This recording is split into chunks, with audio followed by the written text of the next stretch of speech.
Nous cherchons le meilleur méchant original du reboot. Certains, avec leurs grands pouvoirs, se distinguent. Mais plusieurs des méchants que nous avons découverts dans le reboot ont changé. Certains ont commencé tout en bas avant d'atteindre un pouvoir presque infini. D'autres ont eu la chance d'être simplement puissants. Il est très clair que nous ne prendrons en compte que les méchants qui sont apparus dans la série originale. Ainsi, la façon dont ils ont commencé et comment ils ont terminé sera un facteur très important pour choisir le meilleur. Sans rien ajouter de plus, je me tais un instant et on commence. Bonjour à tous, je suis Ben Tennyson et bienvenue au Mois Froid sur la chaîne de Froid 10 000.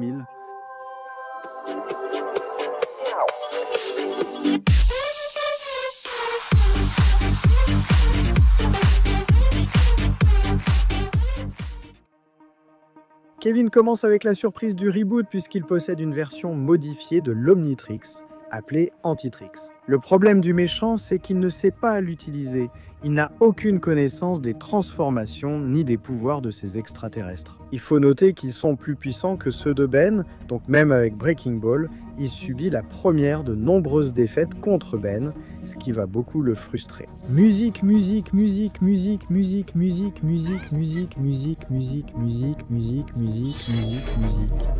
Tu t'appelles à toi-même, Gax? Musique?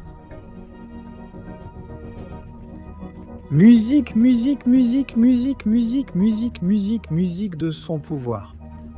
Ainsi, en quelques minutes, il devient le méchant que nous respectons tous. Maintenant, le Chevalier Éternel a commencé depuis l'ombre, littéralement. Son objectif au début est de vérifier les compétences et les pouvoirs que Ben a acquis dans la 3e saison, lesquels, laisse-moi te dire, ont beaucoup progressé. Ben est déjà à un autre niveau. Ce qui est étrange, c'est que le Chevalier Éternel connaît tous les Tennyson sans explication. Le Chevalier Éternel commence avec plus de mystère et d'intrigue que de puissance. Contrairement à X, que j'adore vraiment, qui était représenté comme X dans les premiers épisodes, regarde-le simplement. Celui-ci arrive et commence à semer le chaos avec tout ce qu'il a autour de lui. Son pouvoir est immense et va encore croître. Avec les gants des Titans X, il gagnera un pouvoir avec lequel il pourra remodeler le monde à sa guise, devenant ainsi l'un des êtres les plus puissants du reboot.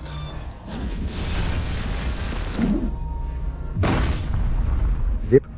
C'était mauvais? Les sorciers dans le reboot fonctionnent plutôt bien. Charmcaster débute presque comme X. Son obsession maladive pour Gwen fait d'elle une des meilleures méchantes du reboot. Et c'est surprenant que dès le début, elle puisse lancer un sort qui lui permet d'envoyer Ben et l'une de ses créations ailleurs. C'est comme une téléportation que cette magicienne peut réaliser. Maintenant, quand elle se fâche, laisse-moi te dire qu'elle est capable de se battre contre la version améliorée extraterrestre de 4 bras. La façon dont elle commence à parler est impressionnante. C'est l'un de ces rares méchants qui semblent idiots, mais qui en réalité ont un plan extrêmement bien détaillé. Au fond, son bosso commence dans le reboot en tant que chef, avec une équipe, même si elle est un peu lente, mais qui répond parfaitement aux attentes pour mener à bien ses plans. Il finit par être presque aussi sacrément impressionnant que le Docteur Animo. Imagine à quel point un méchant doit être important et influent pour avoir sa propre statue. Le Docteur Animo commence de cette façon, étant représenté d'une manière que je pourrais qualifier d'admirable. Le méchant qui a le meilleur début, sans aucun doute, c'est Ben 10 000. Le méchant final du reboot arrive comme un génocidaire. Ces Omnitrix qu'il porte sur tout son corps sont des trophées d'autres Ben dimensionnels. Son but principal est de voyager à travers les multivers pour obtenir tous les Omnitrix, ce qui, comme tu le verras, est déjà en cours. Un Ben dimensionnel du reboot est chargé de lui faire face. Mais comme tu peux t'en douter, ce n'est pas possible car il finit par être détruit et en subir les conséquences. Tout y fait, 4 méchants ont un début parfait, montrant que leurs compétences sont extrêmement importantes pour ce classement, ce qui leur vaut une bonne place. Parmi eux, l'un a déjà pu montrer sa meilleure forme. X et les gants des Titans ont été présentés avec l'artefact le plus puissant du reboot. Maintenant que nous sommes ici, profitons-en pour expliquer un peu comment finissent les méchants, puisque X finit par devenir le général des États-Unis. Si tu te demandes pourquoi, eh bien c'est l'une des meilleures décisions que la présidente ait prises. When X est un être qui a vécu pendant des siècles, un gardien qui a été présent dans presque toutes les guerres importantes de l'humanité. Sa connaissance le rend parfait pour ce poste. Et cela se voit lorsque l'invasion des Serres arrive sur Terre, l'une des plus grandes menaces que la Terre ait connues, avec celle des hybrides. De plus, dans la prochaine vidéo, nous parlerons de toutes les invasions que la Terre a subies. Il communique? Amiral, c'est une blague? Ces recherches ont été inestimables pour notre survie. Le docteur Animo finit par jouer un rôle tout aussi important, étant l'un des scientifiques les plus importants de la Terre. Il a modifié son corps pour devenir une monstruosité. D'ailleurs, laisse-moi te dire que ce n'est pas sa forme la plus puissante. Nous avons pu la voir dans la 2e saison. Après avoir volé l'ADN de l'Omnitrix et été trahi par Vilgax, il a choisi de se l'injecter. Dois-je vous dire quelque chose ?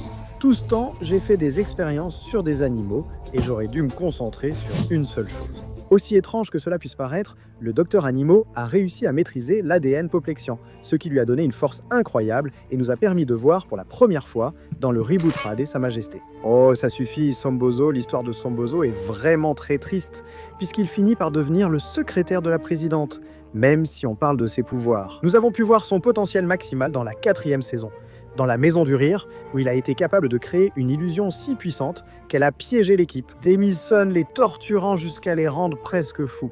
Charmcaster finit comme elle a commencé, en poursuivant Gwen, et à la fin de la saison 3, elle touchait son but.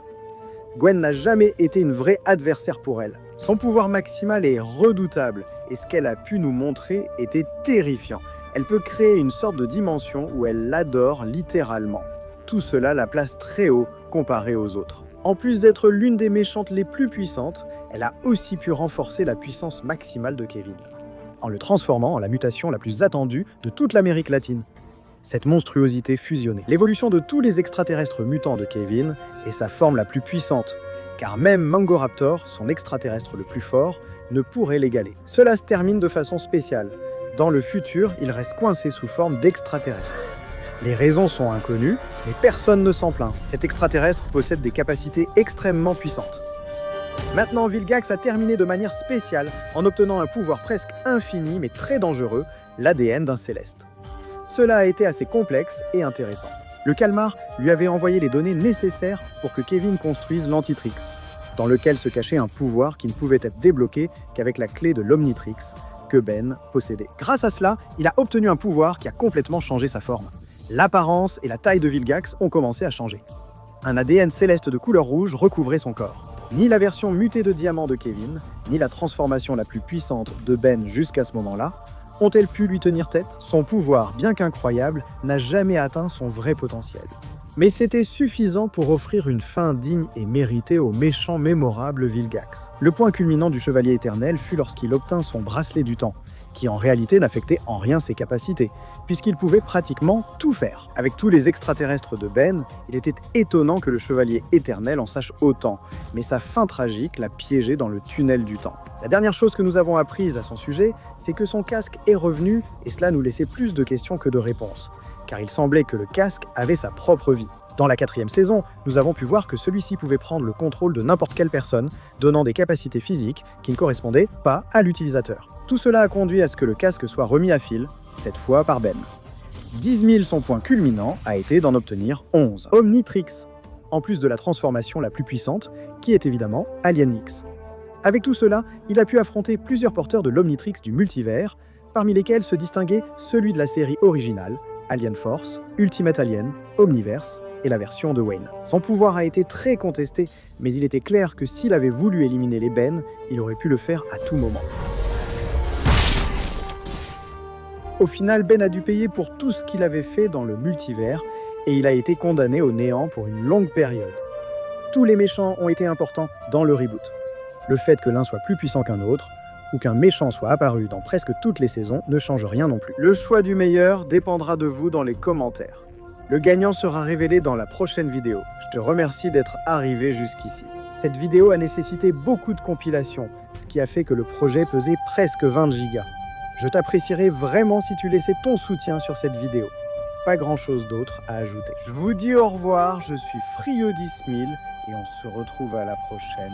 Adieu.